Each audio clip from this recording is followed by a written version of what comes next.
480 million years of evolution behind it can't get rid of this stuff. And now the tumors have disappeared. From then on, for the next decade, essentially he had one goal: to get that made into a drug for cancer patients.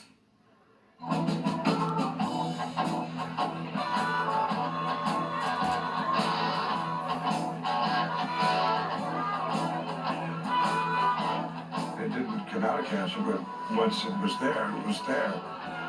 And I'll be damned if I'm going to let that just lay around.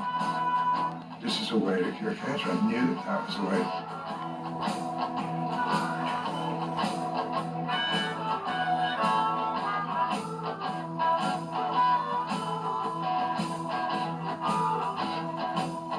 Well, I'm a kid, man. Buzz around. Well, I'm a kid, man. In my teen years and in my college days, I was the dork, the one that studied really hard, got good grades, because I was the first in my family to go to college.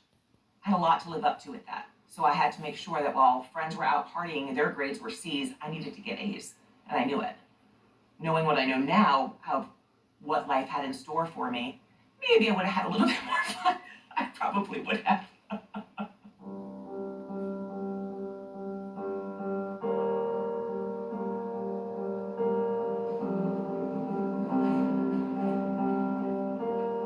We started her on chemotherapy, and that chemotherapy really didn't work for her. So we tried another kind of chemotherapy.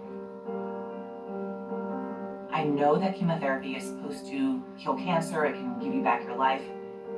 Chemotherapy made me feel like I had cancer. I felt like death warmed over.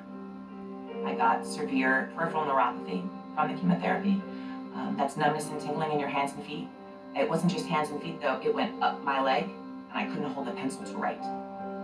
I was itchy everywhere. It was like an itch that you could never stop. And that chemotherapy didn't work for her. And then I sent her to get high-dose interleukin-2. My chest started to fill up with fluid. I remember sitting across just like this from my mom in the family room of her house, and I would have to go, "Mom, what are we going to do?" Dude, that was my breathing. And the high-dose interleukin-2 didn't work. At the same time though, I had an MRI done, which I had not had done previously, and they found a brain tumor. So she needed radiation to her brain. You know when you break your neck and that thing sits on your shoulders and they screw it into your head? That's what they put on you when you have to be bolted to a table when they give you brain radiation.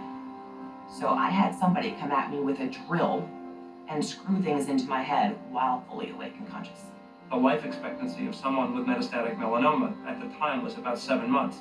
So we are way into that at this point.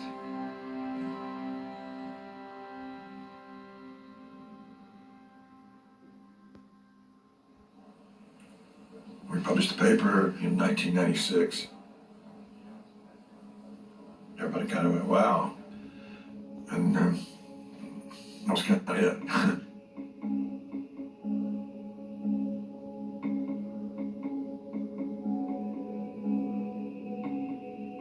We were all very skeptical of the science of cancer immunology. I wasn't sure that what he had done successfully in a mouse in a very controlled setting would ultimately translate to a method that would work in a human being. You're going to be hearing a good deal more about something called interferon these days. Skepticism about an immunotherapy drug for cancer stems from the 1980s. Researchers are now calling a new cancer treatment the most promising in 30 years. When attempts at using the immune system to fight cancer offered enormous promise. A drug called interleukin-2. And then, devastating disappointment. Fewer patients than expected seem to benefit. For years, there were clinical trials, and none of these worked. We started to see some bad side effects. And I can tell you these were not happy meetings to attend. They all started with, we did this experiment in animals in our lab, and it looked great, and then we did a clinical trial, and nobody got it.